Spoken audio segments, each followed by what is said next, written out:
Oh, I'm sorry. Did I break your concentration? Somewhere between science and superstition.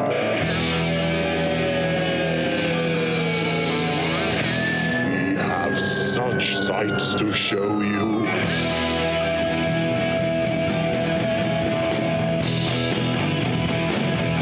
Strange Eons. Welcome to Strange Eons Radio. That's Eric over there. Hello. That's Vanessa over there.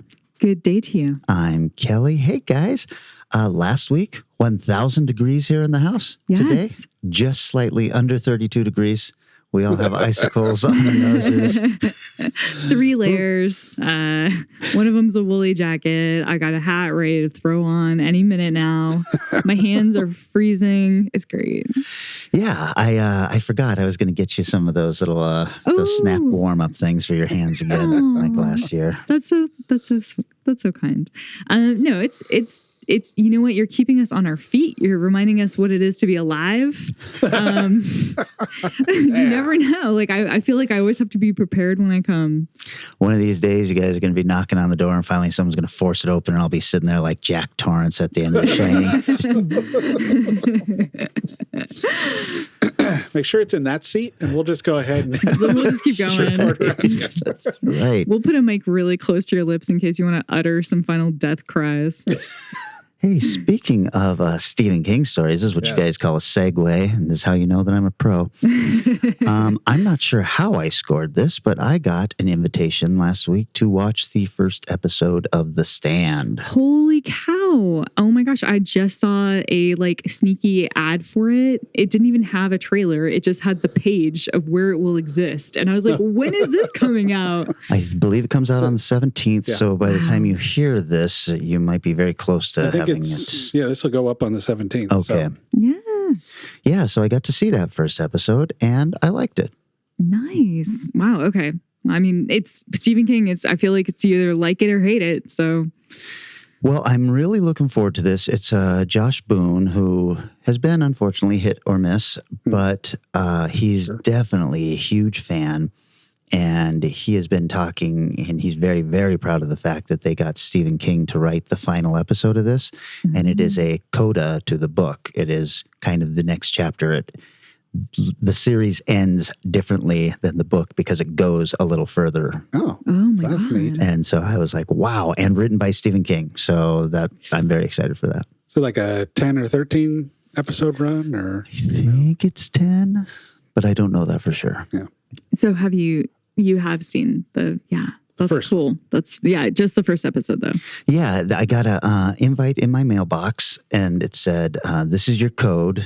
Show up at your computer at 4:30, and we'll start the show." And it was the technology these days now. So the entire episode had a little watermark over it that said "Prepared for Kelly Young."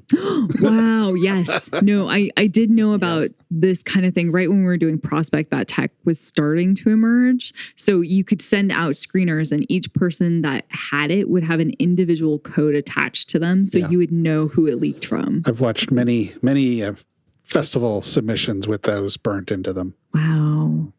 They really are cautious. Yeah. With good reason. Yeah, that's true. It's so easy to end up having stuff just floating online. Yeah, if you wanted to, I'm sure you could have taped this and then blurred it out and thrown it up online. But with something like this, I don't know what the upside of that would be when somebody can just turn around and watch it next week without that. See one episode 1 week early, Right. Crappy quality. Right. The real fun thing was at the end of the episode, they then said, stay tuned for an interactive experience. Oh. And they had a live video with like a young woman who must have had like a GoPro on her forehead or something like that. And she was talking, and all the people who were watching were telling her what to do, which way to go through this little interactive thing to figure out if she was going to end up in Boulder or Vegas. Oh. And it was a lot of fun. I mean, it was super cheesy, but it was a lot of fun, and I really appreciated CBS for trying something different. That's wow! Cool. Oh my God, that's interesting. Every once in a while, you see those things that, everybody pops up. Can you believe this video was on TV in the 70s or 80s? And you're Oh my watching God. something now. Like, I don't know if either of you have watched anything from the Masked Singer. Oh, yes. That show No. is ripe with stuff that 20, 30 years from now, people are going, oh, what the hell is this? This is so weird and dumb.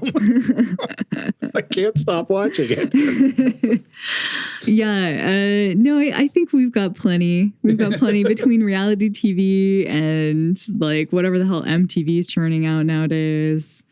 And just all of our competition shows. I actually saw a strange little video the other day. I don't know, you leave stuff playing on YouTube, and coming up next, MTV with music. I'm like, what is this? So it popped up, and it's just this 5-minute piece of this guy, some kind of a video podcast kind of thing, talking about how in the old days when MTV actually had music on it. And I'm like, Jesus, if you were 21 right now, MTV hadn't had music on it in the regular for almost 8 or 9 years at that point. Oh my God. So I was just like, wow, I guess. That's so weird to think about, because like that was, I mean, as it emerged as VH1 and MTV were out there, that was, you would just sit there and watch music videos for hours and hours and hours. And it was super fun. And like the top countdowns and. Well, it's kind of weird to think about the fact that, I mean, we just throw these words out like ABC was the American Broadcasting Corporation, but nobody really thinks about that. And I'm sure nobody thinks about what MTV meant. Yeah. Yeah. That it was music television. Weird. Well, anyways. Anyway. Speaking of unprofessional tangents, what did you watch, man? Oh, well, I managed to not go into a theater despite my desperate howling desire to. And I rented on my TV screen Freaky. Oh, hey. I watched that just the other day as well. Did you And really? so did I. What? We all saw Freaky? Yeah. Well, I was really excited because it's by the person who did Happy Death Day and Happy Death Day to You. And maybe shares the same universe. There was like a hint about that potential, which doesn't really matter, honestly. Like, but it's just the body switching, time skipping. You what? I guess I missed the link. I don't know what the link is other than the director saying that it might share the same universe. Oh, okay. Yeah. But no, I really liked it. It was super fun. It was super dumb. I liked watching Vince Vaughn being an idiot. Man. He was like, you know what? He's got to live up to Jack Black. You know, I could just see him going, man, Jack Black did this so well. I've got to like bring it. Yeah, I liked it too. I love the pitch, which is basically Freaky Friday the 13th. Yeah. And I would have really loved it if they could have just made this a Friday the 13th movie and had Jason body switch with somebody. I mean, Oh my God. we've had him fighting might as well. telekinetic teenagers and all this other stuff. This would have been a fantastic addition. Oh my God, that would have been so good. Because like when Vince Vaughn is the bad Vince Vaughn, he's not that freaky. It's just like a dude. But he had a creepy mask, and he's so fucking gigantic. Yeah, He is pretty huge. big. He That's needed true. to channel his drag to cross country concrete character a little bit more for the vicious one, but I thought he was great as the teen girl. Oh my Yes. God. It was, for what I was suspecting going in, Yeah. it was surprisingly violent.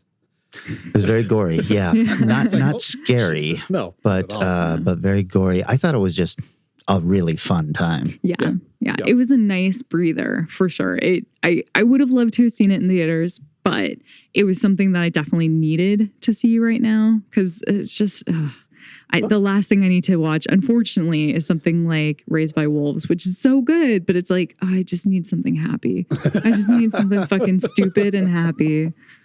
Was Freaky released to theaters at all?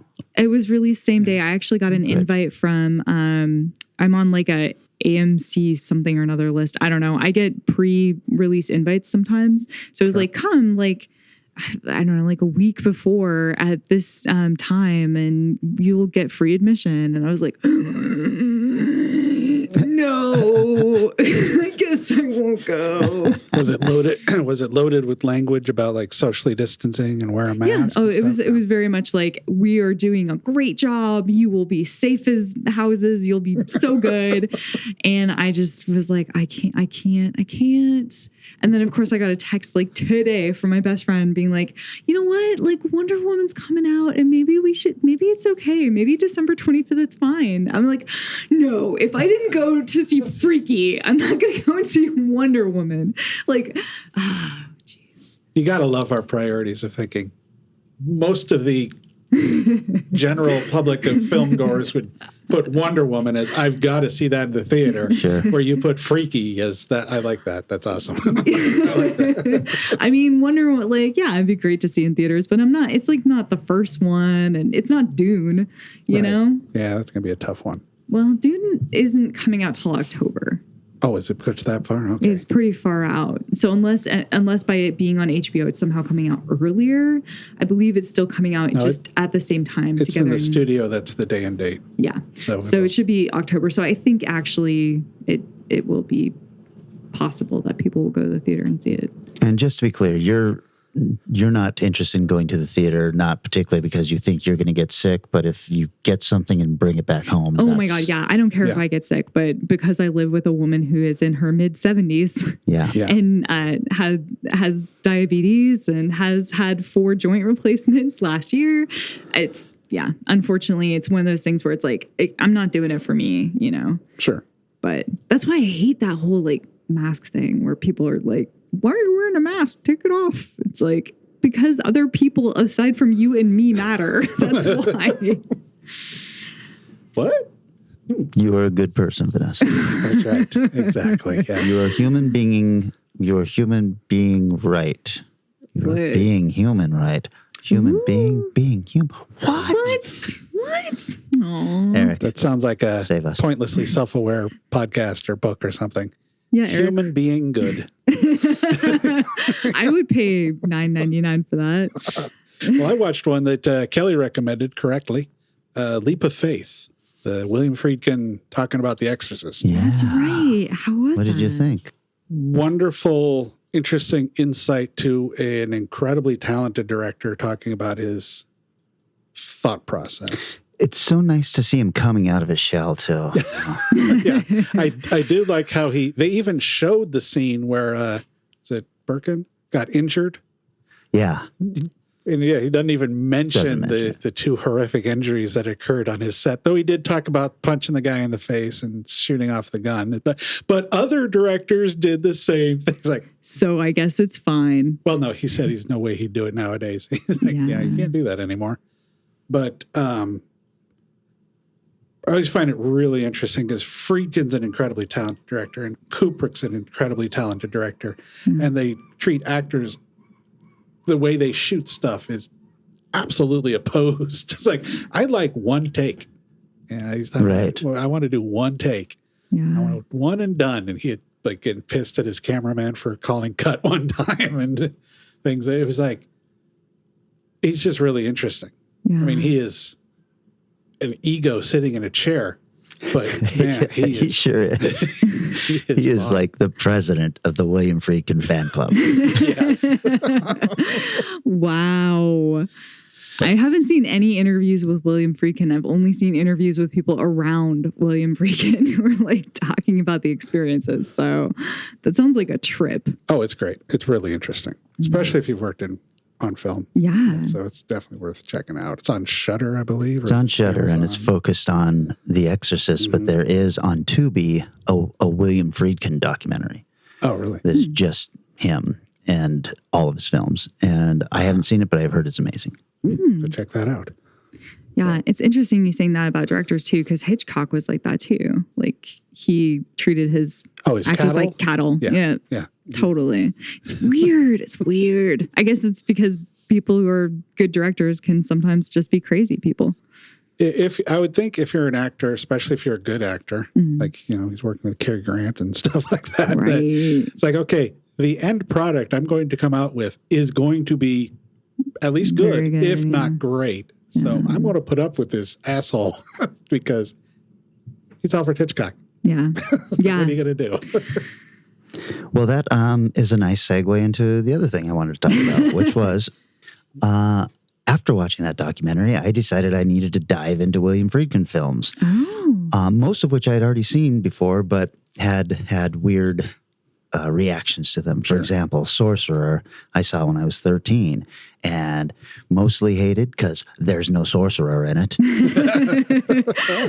And, I saw To Live and Die in LA when I was 15 in the theater, and I remember liking it, but, I was heavy into horror at that time, so it wasn't exactly my thing. Mm-hmm. And I had never seen Cruising before this week. Yeah. So I'll just say this. Sorcerer is fucking brilliant. Wow.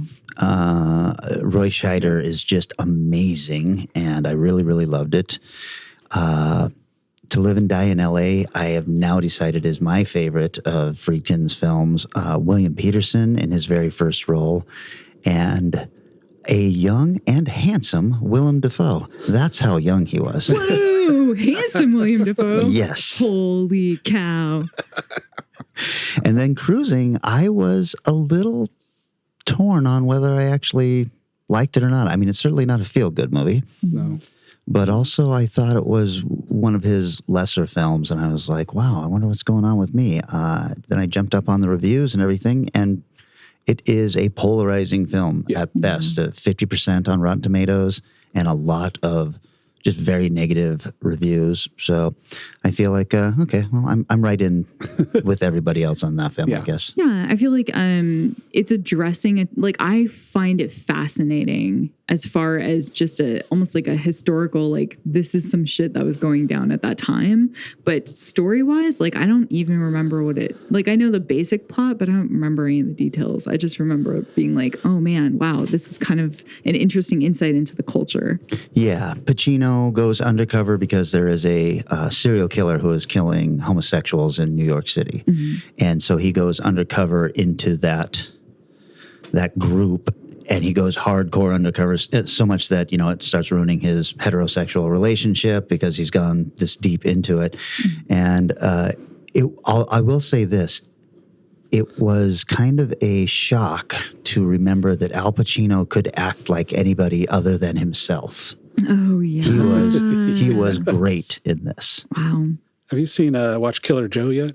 No. That's the one that, for me at least, where McCarthy went from his all right to holy shit, this guy can act fantastic. McConaughey, yeah.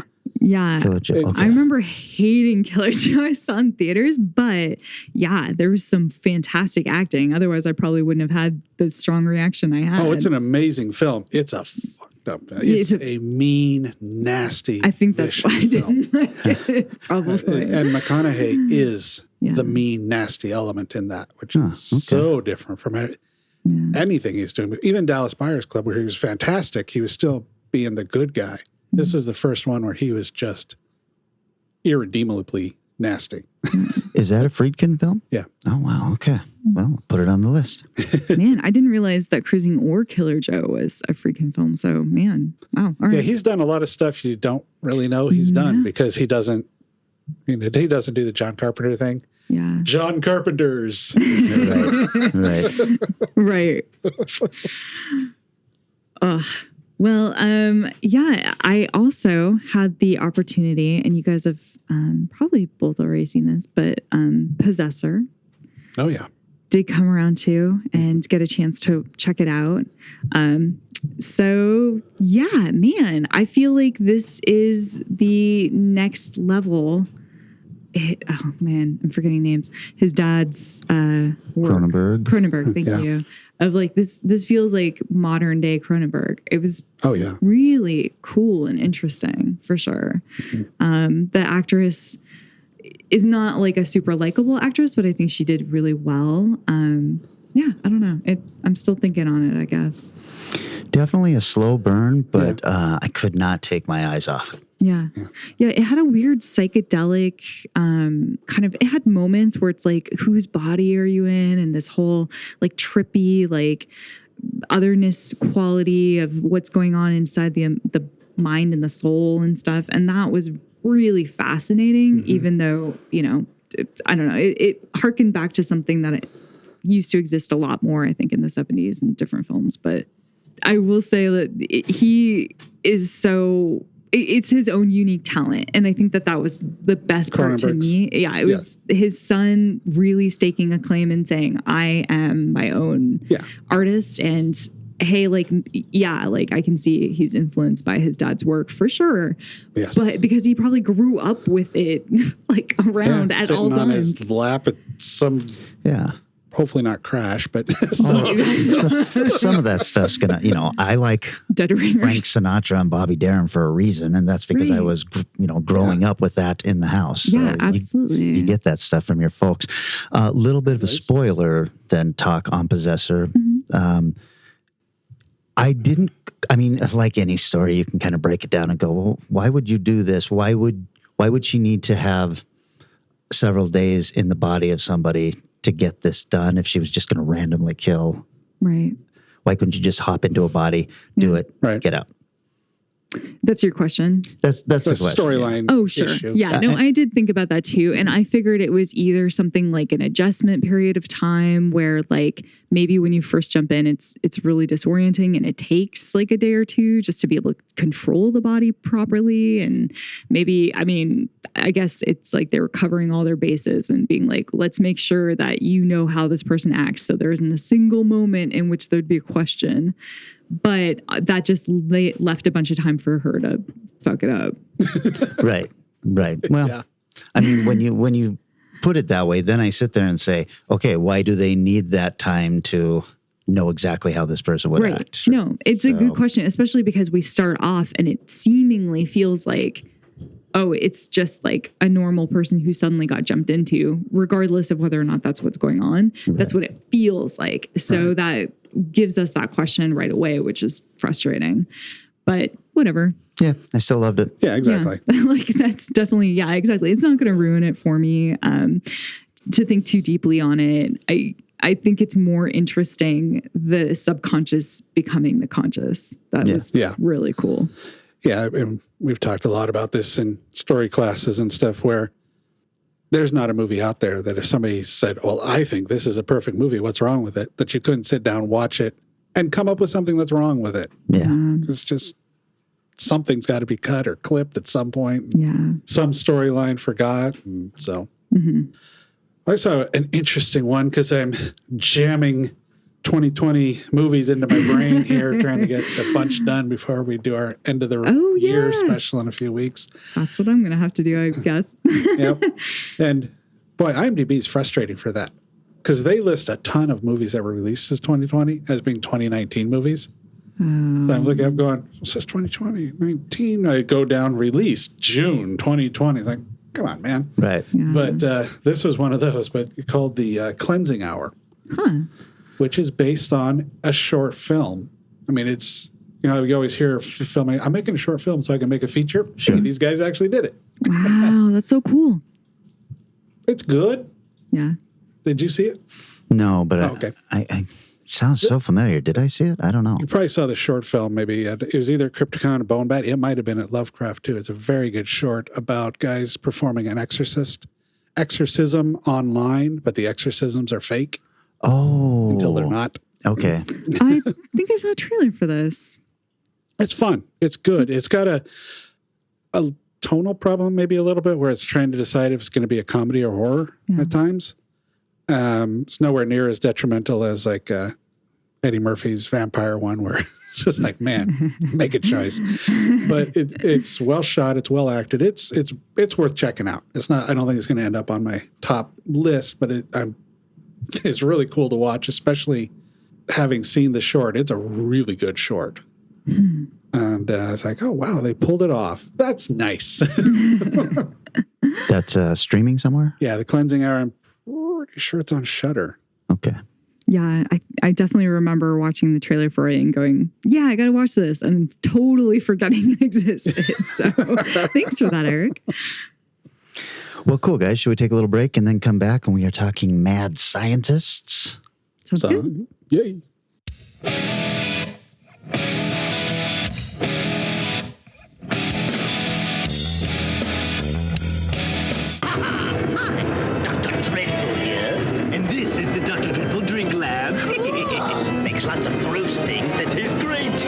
magic liquid and care for a putrid potion? Tasty. Here, have a squirmy worm. Now Dr. Dreadful's grossest goodie. Monster Ward. Excellent. The Dr. Dreadful Drink Lab makes cobs of gross things again and again. Batteries not included. It's totally dreadful!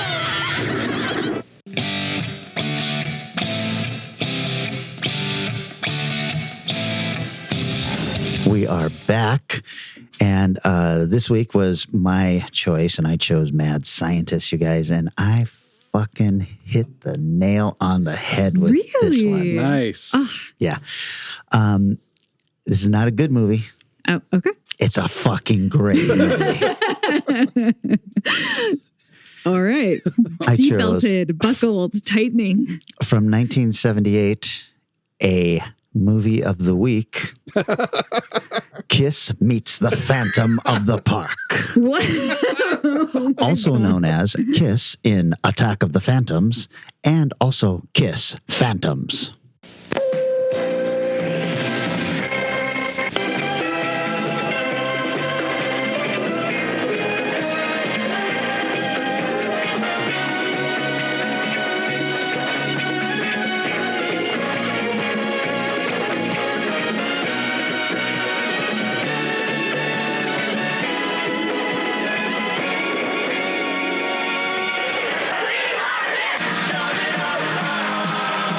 I will destroy you.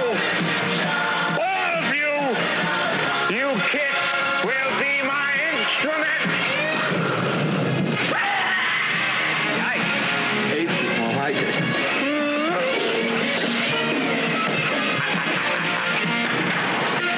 We've got to get out of here. I don't believe it! Yes, you can believe it. And now on NBC's Saturday Night at the Movies, Kiss meets the Phantom. What? Okay. So have you seen this one? No. I know I have. A lot. Okay, but I'm not like a Kiss fan. So if I'm not a Kiss fan, am I going to like this movie? Yeah, Okay. you're going to become a Kiss fan. That's right. All right. It has a budget of $2 million. No Really? box office because it was a television TV. movie.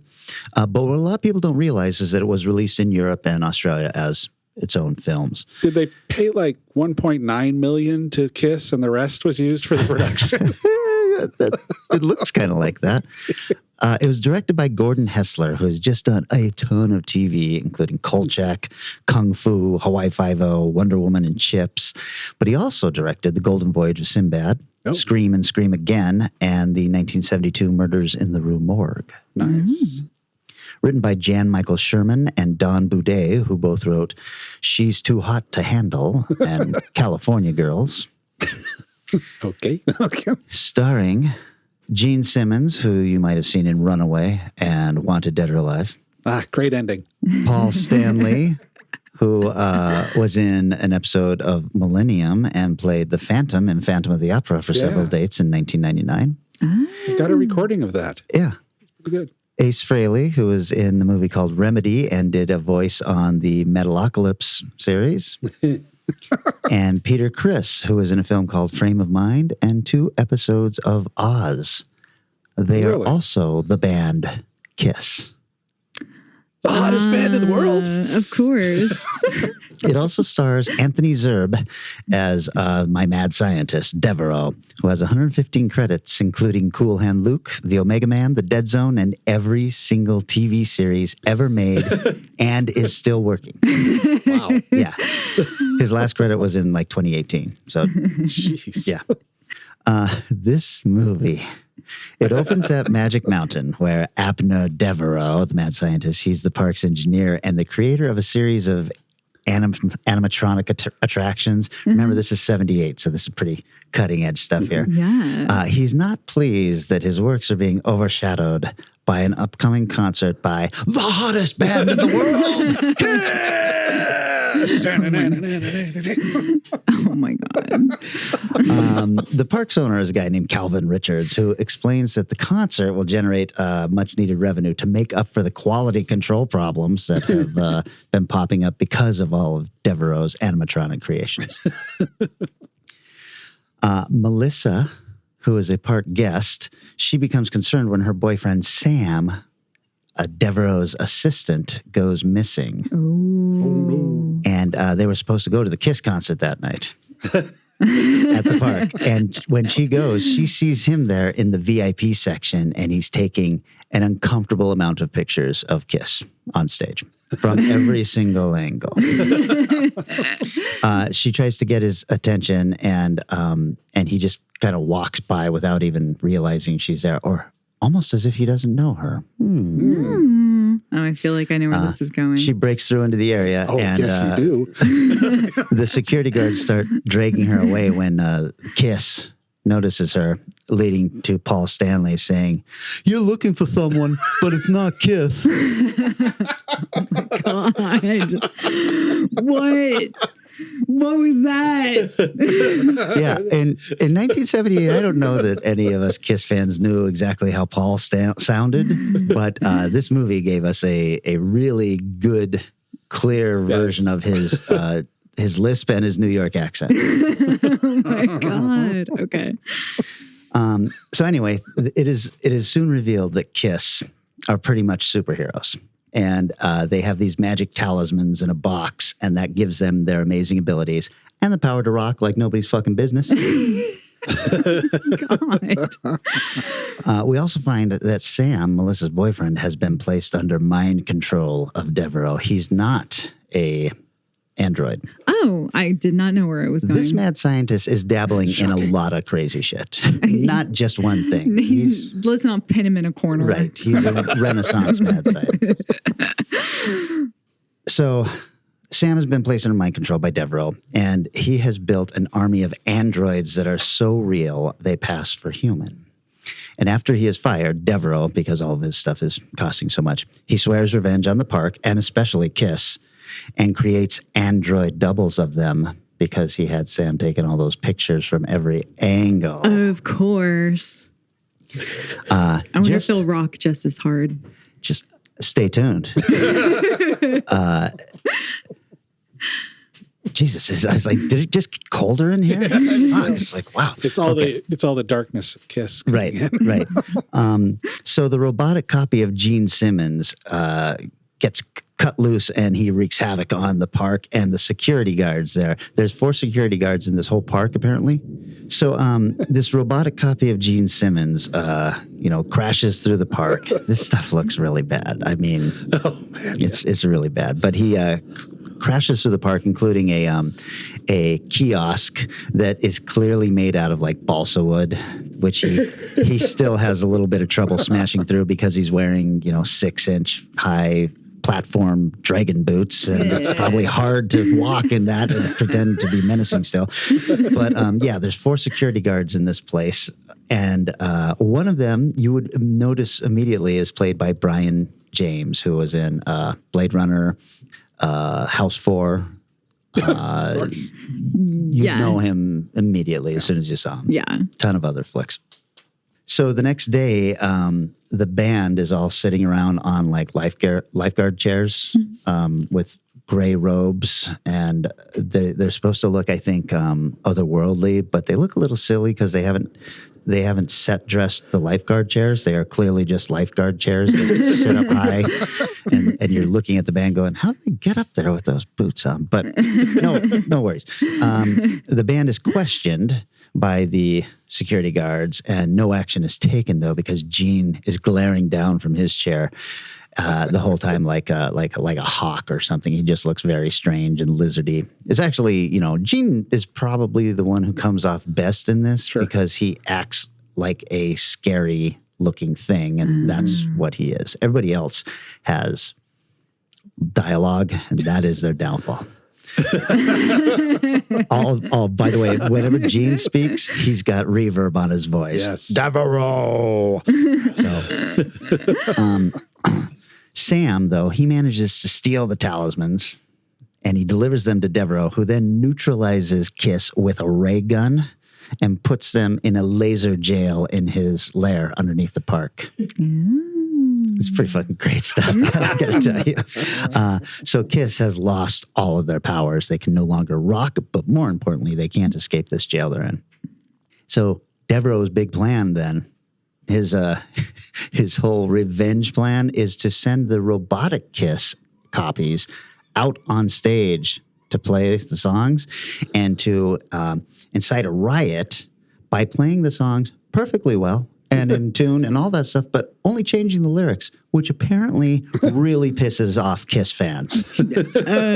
Sure. So instead of singing Hotter Than Hell, Paul is singing Rip and Destroy. Ah, yes. And the audience is having none of it. In fact, they're very angry. Now, I am a Kiss fan, and I listened to the new lyrics, and I was like, these lyrics are actually stronger than the Hotter Than Hell lyrics, and it's unfortunate you guys didn't go with this song first. But, but the audience is getting pretty fucking riled up, and they're going to start ripping and destroying, right? But in the magic lair, or in the underground lair, the Kiss guys use the Force, basically, and stare really hard at their talismans, which then float through the air, a little shakily, as if on perhaps fishing wire, and make it through the laser bars of their jail, and they all regain their powers. Paul uses his, Paul's the one with the black star on one eye. He shoots a laser out of that eye and destroys the control panel so that the jail cell opens. Beautiful. Then they fucking take on the robots on stage in front of everybody in a gigantic Kiss fight. Wow. You know, it would have been interesting if Kiss had more of a sense of humor about themselves and decided, you know what, we're going to recreate this live on our next tour. So they go and beat up the robots. And then now the entire audience has been watching this. And it looks like there's 50,000 people out in the crowd because they actually filmed this and did a live show to have this audience there. Oh, my God. And so they're watching them beat up the robot Kiss. And then the band just turns to the audience and Paul says, "You guys ready to hear the real Kiss?" and everybody goes, "Fuck yeah!" And they go into Hotter Than Hell, the appropriate song. Sure. All is well in the universe. Wow. So with the twin versions, the twin evil versions, are they played by Kiss or are they played by people who look kind of ish like Kiss? Vanessa, half the time, the actual Kiss is not being played by the actual members of Kiss in this movie. And it's very clear. Oh. In fact, Ace Frehley's double was an African-American gentleman. And it is very, very clear. What? Does not look like Ace Frehley at all. I'm sure that sounds... Ace had some issues, shall we say, at this time in his life. Ace and Peter were pretty heavy into drugs and didn't like the wait time between takes, and so they would just fuck off every once in a while. Oh my God. And shortly after that, they fucked off from the whole band. Yeah. This movie is so stupid. I watched it and loved it. Oh First of all, I was like going to dig out my old VHS bootleg copy. And then I thought, God damn it, now I'm going to have to hook up my VHS player to watch this. And I was like, I'm a man of means. Let me just see if there's a different way that I can watch this. Nothing on YouTube, but there are sites, if you know what you're doing, that you can find stuff. And I was like, I'm just going to download this, assuming it would be the same shitty bootleg I have. Up comes this crystal clear, formatted for widescreen television, and sounded great and looked great. I'd never seen anything so good. In fact, I was so pleased with it. I immediately sent a copy to Eric. It looks great. I did kind of skipping around watching it, except for I landed right at the beginning in New York Groove. Yes. So I watched, all of that segment. Yeah, doing a little research, I found out that, so when you watch this, if you watch it from the beginning, it says Kiss in Attack of the Phantoms. Oh, yes. So what we are watching is an Australian actual film version. This was what was released in the theaters then. Oh. So that might be why the the quality is so tight. The entire movie is scored by the songs of Kiss and a large number from their solo albums. Yeah. So that was a little strange. I didn't remember any of that. But fuck, I loved this movie. I can see why Kiss hates it. You'd have to have not just a really good sense of humor about yourself, but also the ability to go, holy fuck, I am the worst actor on the planet, and be okay with that. And Gene wanted to have an acting career, so, you know, couldn't do that. Right. So a little bit of trivia here. Peter Criss, his voice is dubbed in the entire thing by Michael Bell, who is a famous cartoon voice actor, has been in G.I. Joe, played the Duke, I think, in G.I. Joe, Sounds right. Transformers, all this stuff. And the reason is Peter just decided he didn't want to show up for any of the looping. Huh. And he was just like, no, never mind. Wow. Yeah. If I were to tell you that the band was given lines while standing ready for action, they were given their lines to say right then, Yeah, sure. you would believe me. Is that because that's what happens? Well, that's what happened in this, but it also appears that's exactly what happened Sure. by the delivery of the lines. Say these words, sir. Yes. These words, sir. The band didn't even know how the movie was going to end. They had no access to the script. Oh, like as in because Weird. they didn't bother to read it, or as in they weren't given it to read. Well, they weren't given it to read, and also they were sold on the idea that this was going to be kind of a mix of Star Wars meets Yellow Submarine. Oh, And they were like, man, we're going to make this cool music movie and all this stuff. So they didn't really even know what they were doing in a lot of the scenes. Geez. And when it came out, I guess they were just all horrified. yeah. Wow, I'm shocked they agreed to that. Well, so Kiss then was not Kiss now, the business savvy band. This was their manager who put all of this together and decided that, you know, the year prior to this, they had premiered as a Marvel Comics comic book. So there was a Kiss comic book with them as basically superheroes by night, rockers by day. With Kiss blood. And Bill Aucoin, he was the manager who said, you know, I'm taking these guys to the next level. And by next level, I mean ABC Movie of the Week. Well, comic book TV. Right. Yes, it's a step. One of the things I loved is there is a section when these bikers go into the park and they get attacked by these animatronic horror monster movie monsters. But they deserve it because they're total assholes. But one of the guys' patch on the back of his vest is Satan's mother, which is right from the Warriors. And it's the exact same patch. So I was like, oh, cool. That's nice. Rated the costume department. Right. And I will leave you with this. This was the second highest rated TV movie of 1978. What was the first? Who cares? Wow, what a film. Available to watch if you send me your email. But otherwise, you're going to have a hard time finding this. Well, to keep in with the theme of TV movie, my Mad Scientist pick is just such a thing itself. So I went with 1978's number one. Nobody likes a one-upper. No, it's from 2011. It's fine. Phineas and Ferb, the movie Across the Second Dimension. When our world is threatened, when we need a hero, only one secret agent fits the bill. Phineas and Ferb Across the Second Dimension.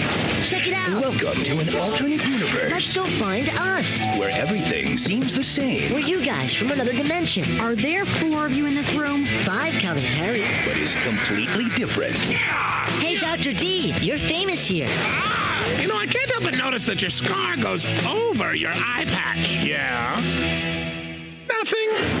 When evil takes on a whole new dimension. Tremble before me! Nah, I'm down here. I'm in the sleeve.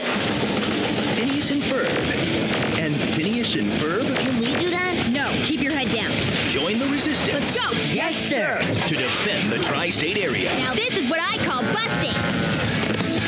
See Phineas, Ferb, Perry, Candace, Hey, is that me? I look good. and the whole gang from Danville in an adventure so big, one dimension isn't enough. Time to start the invasion! There's robots all over the tri-state area. It's okay. It's a rental. Whoa. Phineas and Ferb Across the Second Dimension, the Disney Channel original movie, premieres Friday, August 5th at 8/7 Central on Disney Channel. Alrighty. So, just to give you guys a little bit of context, when I was working at Technicolor, I was put onto Disney for the first year I was there, and I thought that was amazing. And apparently, it's a punishment. And that's where the lowest level people start off.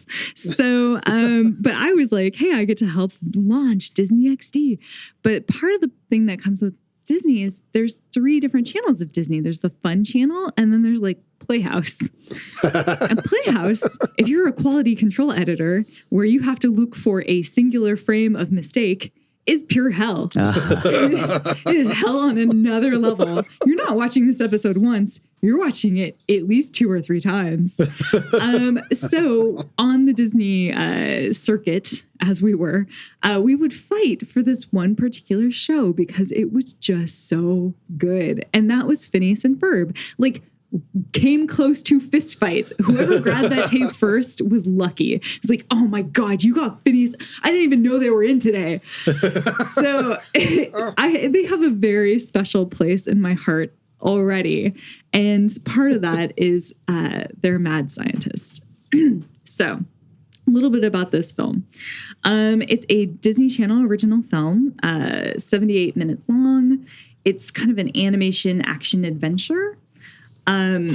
It's Rotten Tomatoes score, which it does have, 100% from critics. What? They're only 5, but still. Leave that part out. 79% from audience, 1,055. That's pretty good. That's a pretty good review. Not bad. Not bad. So the 2 creators, Pavan Moore and Marsh, actually started off working together on Simpsons and Rocko's Modern Life. They'd just been kind of these animator dudes who'd been around forever. And they came up with this idea of creating these characters that had like triangle heads. And thus began 16 years of pitching before Disney finally gave them a shot. And it quickly became a huge hit. This is a Disney favorite for a long time. The show's not even on anymore, but you can still buy gear in the Disney store.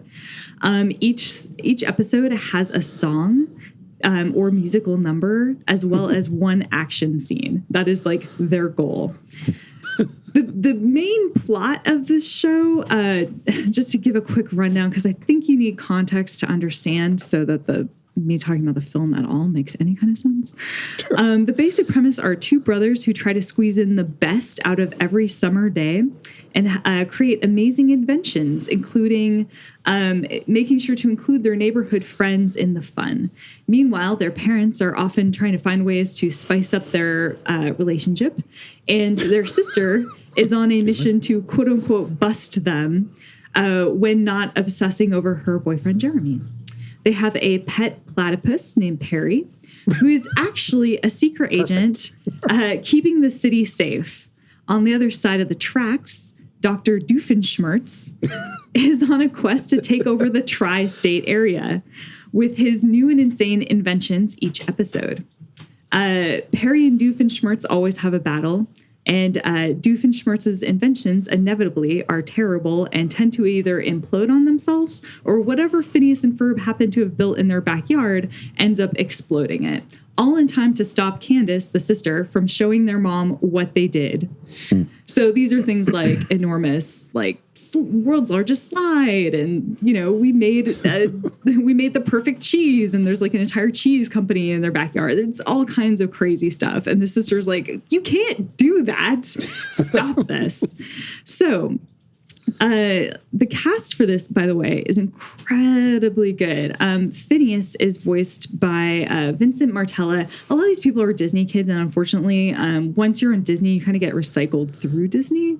You end up on pretty much everything. So, but this guy actually played Greg in Everybody Hates Chris. He was also Robin in Batman Under the Hood. And he played Atronus in Role Models, which I also love as a film. Ferb is voiced by Thomas Brody Sangster, who's pretty young and has been in 56 things. You might recognize him as Sam in Love Actually. He's also Newt. Aw. Yeah. See, Newt in Maze Runner and Jojen Reed in Game of Thrones. And actually, I was watching Queen's Gambit recently and was like, that guy looks really familiar. And he plays Benny Watts in Queen's Gambit. Dr. Doofenshmirtz is played by one of the creators. So doesn't really have any other credits other than being an animator. Perry is voiced, weirdly enough, by, even though he just makes mostly growling noises because he's a platypus, voiced by D. Bradley Baker, who's done 620 things, including Daffy Duck in Space Jam, and Klaus in American Dad. And then the other kind of big name that you're going to run into here is the sister is played by Ashley Tisdale, who's Sharpay in the High School Musical movie. The cool thing is the parents are actually pretty interesting. We've got Linda Fletcher, who plays the mom. She's Hilda in the other Sabrina series. Lawrence Fletcher, who plays the dad, is Riff Raff in Rocky Horror and Mr. Hand in Dark City. And there's additional voices just by a ton of really cool people, including, I did not write this down, so don't worry about that. I like them. They do amazing. The woman who plays the press person in West Wing, Allison Janney? Yeah, so Allison Janney plays Doofenshmirtz's ex-wife. This film, it's Perry's 5th adoption day, and while the boys are building a fun badminton ramp with a platypus flip tail, he sneaks off to check in on his newest mission. Doofenshmirtz has made a Dimensionator, and Perry must stop him, but as always, not have his identity revealed to his host family, or else he will be rehoused. But while Perry is off getting his instructions, Phineas and Ferb end up running into Doofenshmirtz, which has never happened before. That's incredibly dark as a breakdown. Like, Jesus Christ. Yes. And unwittingly, because they're inventors, he's inventors, they help him create the interdimensional weapon. They don't know it's a weapon. They just want to help this old friendly dude figure out how to make this thing work that he's working hard on. And they're geniuses, and he's an evil, really not good genius. They open up a portal, and Perry finds himself trapped in a new dimension with a successful Doofenshmirtz. He himself has a platypus cyborg twin, and the boys are also there with him. So he has to reveal himself to his family. Through a series of fun events, they all have to learn to work together, to trust and sometimes distrust one another, and save both dimensions from Doofenshmirtz, the one with the evil eye patch. So, the good. You guys. Oh my So is this like a feature length kind of thing? It is. It's 78 minutes long. Oh, okay. It's so it is a feature. I think they've made 3 different feature films. They have a Marvel crossover, and they have one that's like Candace. It's just a lot of fun. So this mad scientist, he is just so inept but pathetically lovable. I cannot even begin to go on about this. Like, one of my favorite moments in this film is he's remembering his troubled childhood, and he's trying to understand why the other Doofenshmirtz is so good at being evil and he's so bad. And the other Doofenshmirtz is like, yeah, I had like a train taken away from me when I was a boy. And he's like, wait, what? I was raised, I was given hand me up girls' clothing. I was disowned by my parents. It just has this horrible childhood, and he's always trying to gain acceptance. And he's like, I should be the one who's the stronger of the two. this mad scientist, he's got this really great relationship with Perry where it's almost like the Odd Couple. Every time Perry the platypus turns up to fight him, it's almost like, oh, I was waiting when I was worried about you. You should have been here half an hour ago. They're always fighting, but they really kind of care about each other. And yeah, it's weird. I can't. This whole thing is so weird, but it's so good. He's always trying to the mad scientist is always trying to do good things for his daughter Vanessa, who's like actually super goth and like dark in all the ways that he's really not. Like he's dark, but not really. Like he's just too light touch, and she's like hanging out with these like goth kids, and he's just like, could you not hang out with them maybe? Or I'm cool. I can be, look, I'm dressed like you guys. The songs are just so bad and so good at the same time. They're incredibly catchy. It's really difficult to get them out of your head by the end of the episode. And this particular film just had a lot of it really had fun with itself. The twinning effect was really neat. Each character having its opposite on the other side. So the sister who's obsessed with, she's like boy crazy and total teen girl, pink room, unicorns, etc. The other version of her is basically like almost like a Snake Plissken, like super dark, like trying to like make their way through this dystopia and keep everyone like alive and functional and just totally hardened. The two boys on the other side of it are afraid of doing anything. They just sit on the couch doing nothing all the time, which is the opposite of having a fun summer day. So the bad things about this, it is a kid's cartoon. It's not going to step away from that.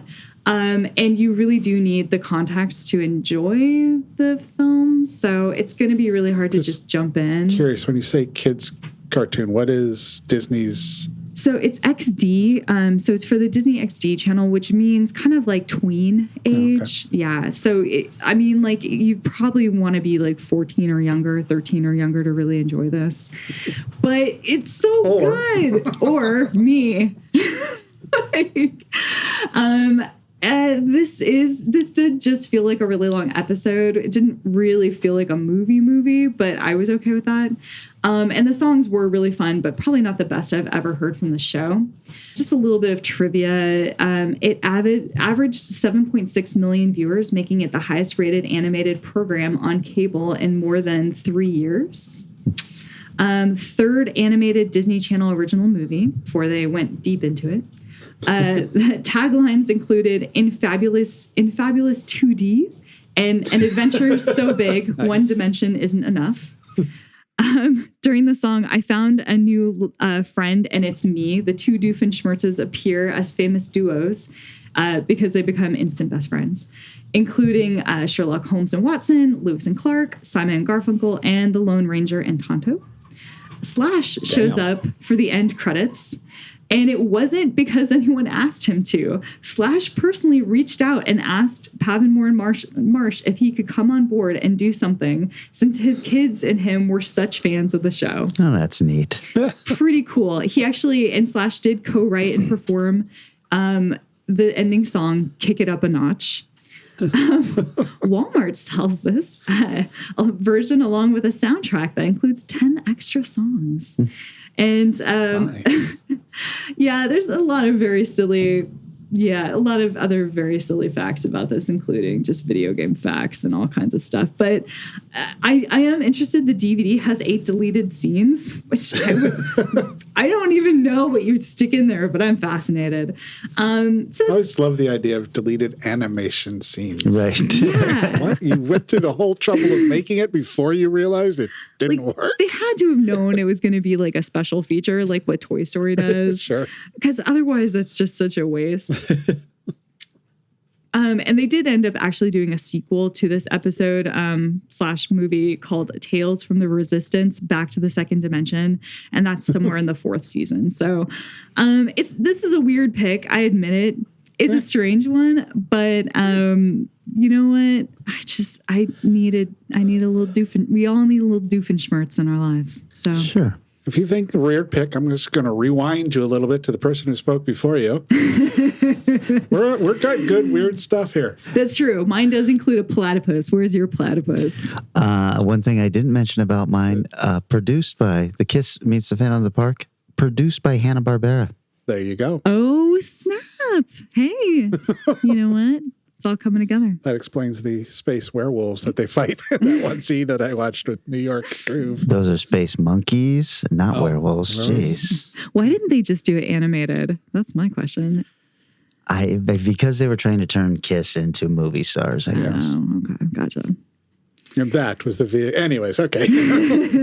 All right. I'll move into my far less interesting movie pick for this go around. Impossible. No, it's possible.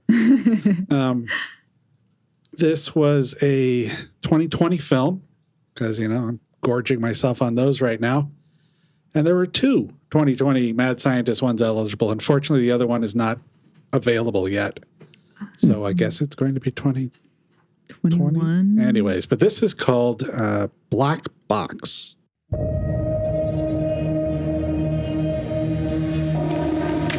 Who's there?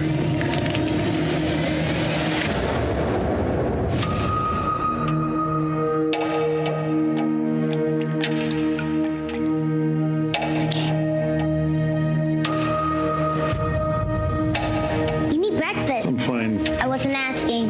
Nolan Wright, involved in a car accident, resulting in the death of his wife. Is there anyone else who can pick you up? She's running a little late today. And severe memory loss. If this happens again, we're going to have to notify child services. I believe that I can reverse your condition. We should give it a shot, right? Come with me, please. We call this headset the Black Box. An immersive virtual pathway to your memories. I like to begin with something I call the safe room. When you push the crown of the watch, you will be in your subconscious. Are you ready?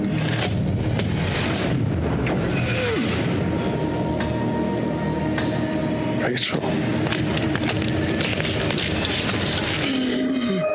What the hell was in there? It's your brain trying to protect you from your trauma. Did things go well with Dr. Brooks today? I saw my wedding. That's progress right there. If that thing shows up again, you just say to yourself, I run my mind, it does not run me. I run my mind, it doesn't run me. I run my mind. It doesn't run me. Patients are often surprised by what they remember. Did Rachel and I live in an apartment? I don't think so. The place was really familiar. You're getting close. Stay with this. Did we ever fight? It's not what you think. You would never hurt Rachel. What's going on? We're close. I can sense it. You just need to remember who you are. I run my mind. It doesn't run me.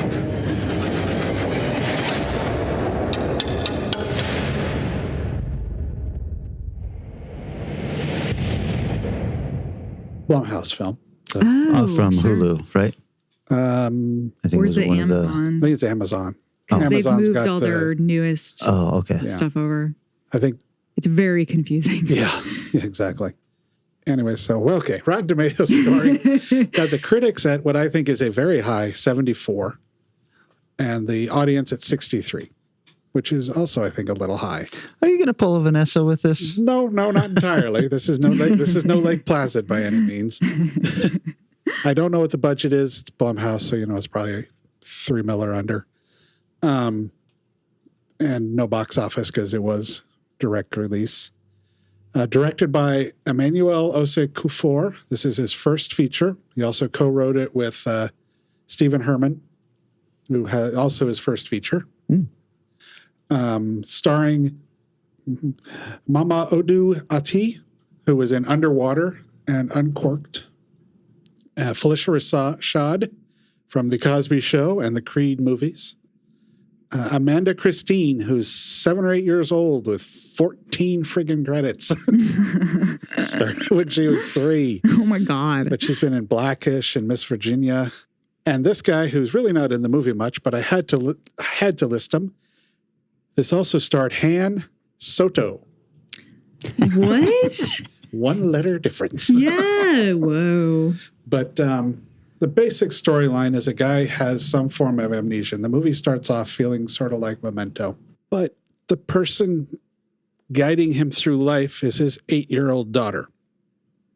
His wife, I believe, died in the accident. So I'm like, hold on, you got this 8-year-old kid telling this guy how to make sure he gets ready for the day and where to turn. Well, he stops her from telling him where to turn to get to her school because he remembers. He drops her off at school, and apparently he's just fine running the rest of his life. So I'm like, that seems like a problem. So he drops her off and cut to him being at his a new interview where he's not going to do well because his photography talent doesn't seem to be what it used to be. I'm like sitting there going, well, how did he get to this office? Yeah. He knew all this stuff. So instant first question. There's a real rough start to this film as far as the concept behind it.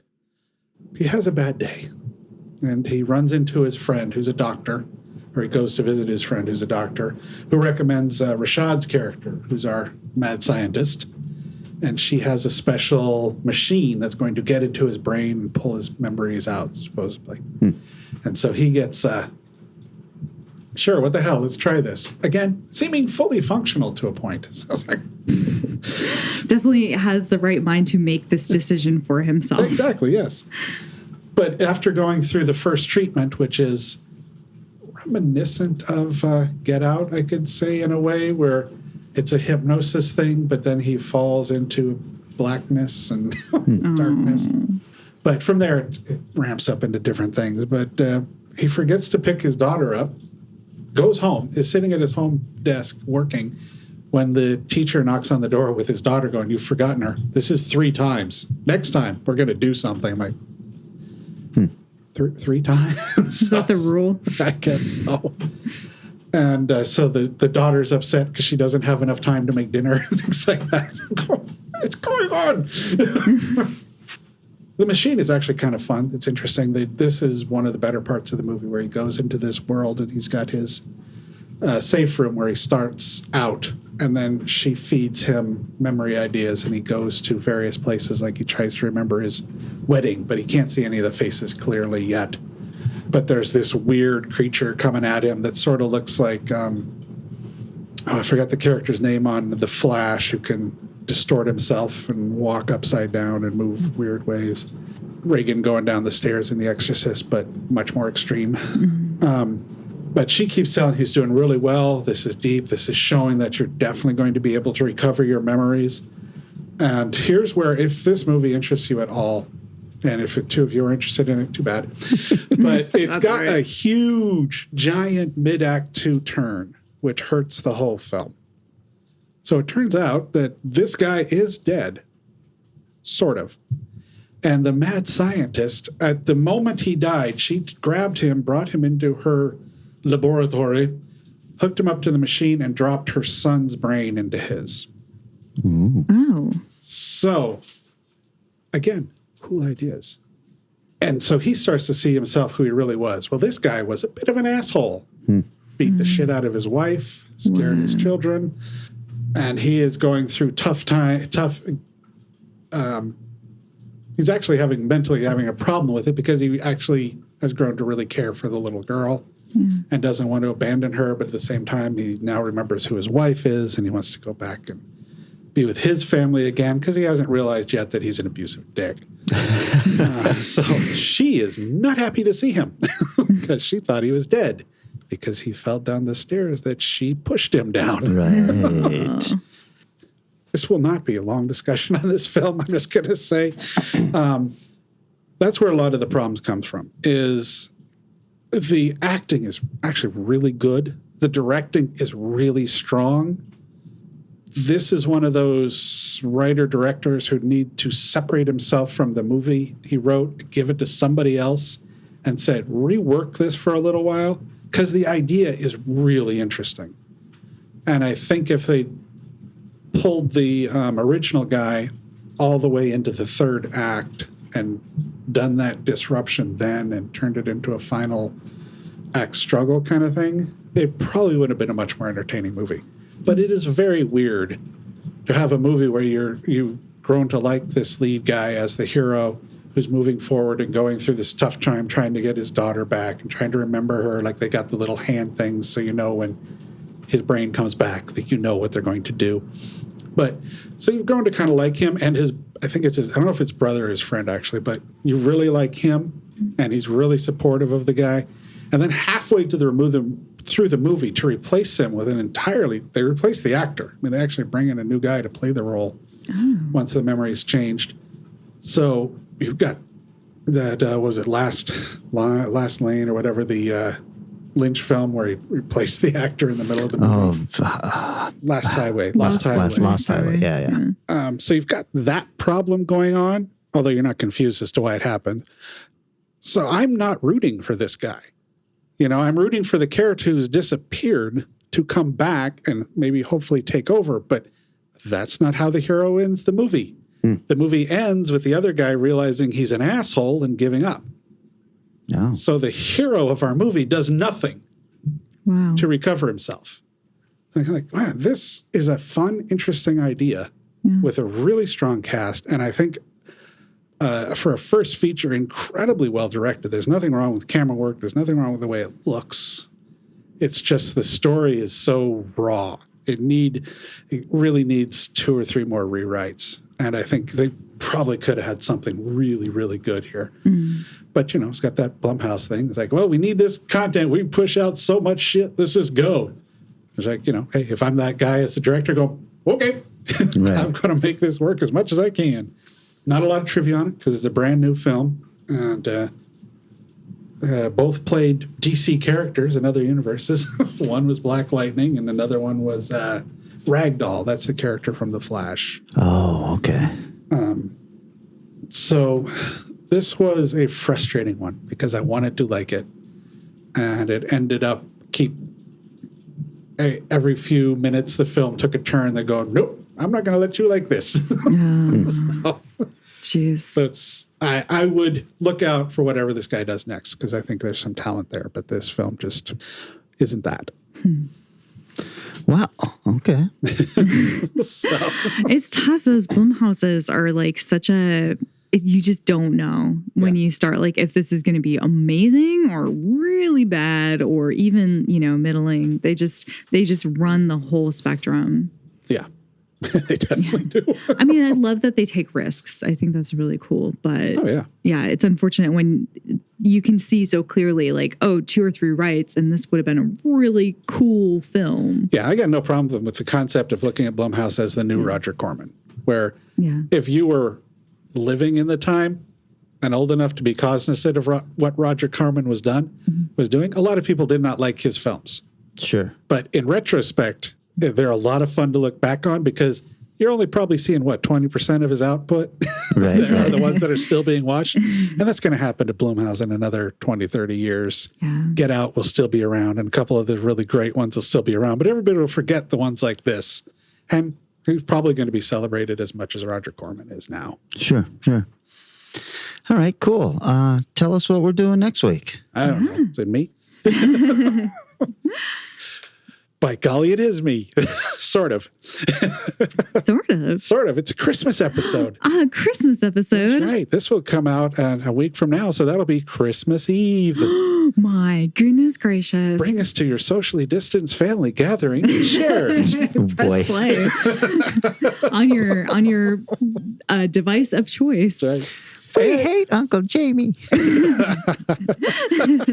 But, well, actually, I don't know what you guys are going to pick, but this might be one that you could share with your whole family because we're going to be talking about Christmas TV episodes. Ooh. As opposed to, like Christmas Evil and some of the other films we're talking about in the past. Right. But so I think that's what we should do. We should do some Christmas TV episodes because good Lord knows we watched a lot of that stuff. I love it. I'm doing Phineas and Ferb's Christmas. I'm sure there are many. Well, cool. I love this idea. I mean, I wish I had thought of it. Yeah, no, I don't know where it came from. It just popped into my head. All right, guys. As usual, big thanks to everyone who's liking, sharing the posts. Everything you do helps us move a little further into our well-deserved #1 spot as top podcast that talks about bullshit. Oh, I was wondering how we got that. Yeah. We're not there yet. We're building. We're climbing the pile of bullshit. Okay, gotcha. All right, got to keep working at it. I don't know if you guys saw the nice comment that Bob had left on one of the Facebook posts. And no. I don't remember the exact comment, but he finished it with, "Thanks for continuing to put out the best stuff on podcast." So I was like, that's nice. Very nice. Thank you, Bob. Yeah, and thank you to everybody. We'll be back in 1 week, and we are talking Christmas TV specials. Beautiful. See ya. Our show is recorded somewhere high above Naval Station Everett at the nexus of all realities and is engineered and produced by Eric Margaret. Our theme music is Strange Aeons Part 1 by the band Nightshade and is used with permission. Find Strange Aeons Radio on Facebook, Twitter, and Instagram, and wherever fine